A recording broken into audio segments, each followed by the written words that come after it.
Hier et après de nombreuses semaines de blocage par la Hongrie de Viktor Orban, les dirigeants de l'Union européenne ont convenu à l'unanimité d'accorder une nouvelle aide de 50 milliards d'euros à l'Ukraine.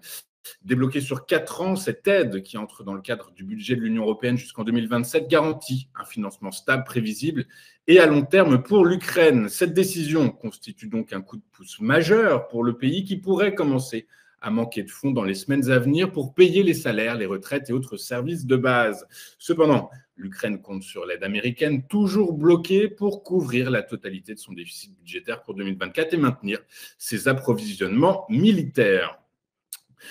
C'est une décision de la Bank of England largement anticipée par les experts et les analystes financiers et qui fait écho aux récentes décisions de la Réserve fédérale américaine et de la Banque centrale européenne.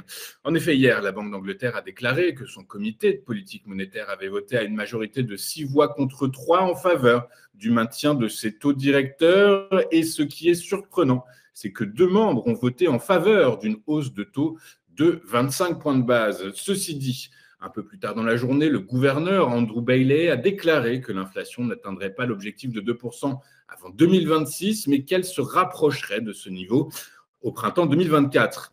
Il a rappelé par ailleurs qu'il n'allait pas s'engager sur un calendrier précis de réduction des taux, mais qu'il ne s'opposait pas au consensus de marché. Autrement dit, il est encore trop tôt pour annoncer un calendrier de baisse de taux et l'institution reste donc prudente. Hier soir, en après-bourse, 3 des 7 magnifiques ont publié leurs résultats trimestriels. Et c'est peu dire que ces données étaient très attendues par la communauté financière après les publications mitigées d'Alphabet et de Microsoft. Et donc, contre toute attente, eh bien, les 3 mastodontes de la tech US ont réalisé des revenus supérieurs aux estimations de Wall Street pour le dernier trimestre 2023. Pour autant, seul Apple a vu sa valorisation boursière reculer, alors que la société est confrontée à une baisse de la demande de smartphones, à un ralentissement économique, à une concurrence accrue en Chine, son 3e marché et au retard pris dans la course à l'intelligence artificielle. De son côté, Amazon a largement dépassé les attentes du consensus et a rassuré les investisseurs quant à ses perspectives de développement, rappelant que l'IA générative allait lui rapporter des milliards de revenus dans les prochaines années.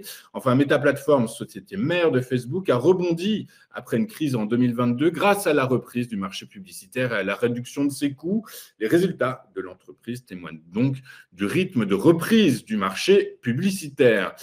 Faisons maintenant le tour de ce qui s'est passé sur les principales places boursières de la planète hier et en Europe à l'issue d'une journée chargée en statistiques et en publication de résultats d'entreprise. Les indices actions ont clôturé dans le rouge, mis sous pression par un IPC Core plus fort qu'anticipé en zone euro et par les publications de BNP Paribas et d'Asso Systèmes inférieures aux attentes. Le CAC 40 a reculé de 0,89% à 7588 points.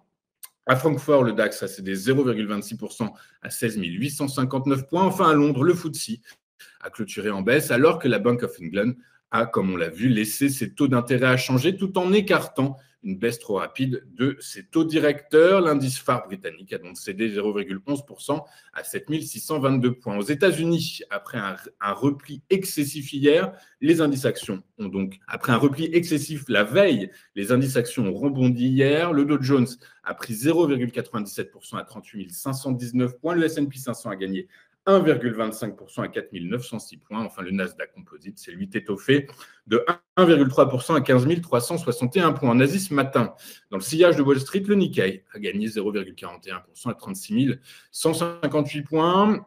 En France, alors que le SBF 120 a reculé de 0,86%, nous noterons la belle performance de Pluxee qui, pour son IPO, a réussi ses premiers pas en bourse. La filiale de Sodexo spécialisée dans les titres restaurants a pris plus de 15% à 29,91 €. Inévitablement, de l'autre côté, c'est Sodexo qui a fait le chemin inverse en perdant près de 29% à 74,32 €. Sur le Forex, le dollar a cédé du terrain. L'euro s'est donc apprécié de 0,43% à 1,0862 $. Sur le marché des rendements obligataires, après la hausse surprise des inscriptions au chômage, les rendements des bons du Trésor américain ont glissé. À l'heure de la clôture en Europe, le rendement du trésorier à 10 ans reculait de près de 13 points de base à 3,839%, un plus bas depuis fin décembre, contre une baisse de un peu plus de 6 points de base pour le taux à 2 ans à 4,1653%. En zone euro, le rendement du Bund à 10 ans a reculé de près de 3 points de base à 2,134%, alors que celui du taux à 2 ans est demeuré à 2,4165%. C'est une bonne nouvelle en provenance du Proche-Orient. C'est une bonne nouvelle en provenance du Proche-Orient qui a concomitamment tiré les prix du pétrole vers le bas hier, faisant fi de la décision de l'OPEP et de ses alliés de maintenir en place les coupes de production sur lesquelles s'était déjà engagé le cartel. En effet, des premiers signes laissent entrevoir une nouvelle trêve et la libération d'otages après bientôt 4 mois de guerre. Et selon une source du Hamas, la proposition porterait sur 3 phases, dont la première prévoit une trêve de 6 semaines durant laquelle Israël devra libérer entre 200 et 300 prisonniers palestiniens en échange de 30 à 40 otages détenus à Gaza, et 200 à 300 camions d'aide pourront entrer chaque jour dans le territoire palestinien. Cette proposition a été approuvée par la partie israélienne, a déclaré hier le porte-parole de la diplomatie du Qatar. Dans cet environnement, le prix du baril de Brent de la mer du Nord pour livraison avril, dont c'était le premier jour de cotation, a reculé de 2,29% pour clôturer à 78,70 $. Quant au baril de WTI, avec échéance mars, il a lui cédé 2,67% à 73,82 $. Nous allons marquer une toute première pause dans cette édition du 2 février 2024 et juste après, comme convenu, comme promis, nous retrouverons Antoine Quisada qui va commenter pour nous l'ouverture de la séance à Paris, une séance attendue en hausse à l'ouverture, ce qui est le cas puisque le CAC 40 prend 0,42% à 7620 points. On va dans un instant voir avec Antoine Quisada quels pourraient être les nouveaux objectifs à définir sur le CAC 40. À tout de suite sur Téléfinance.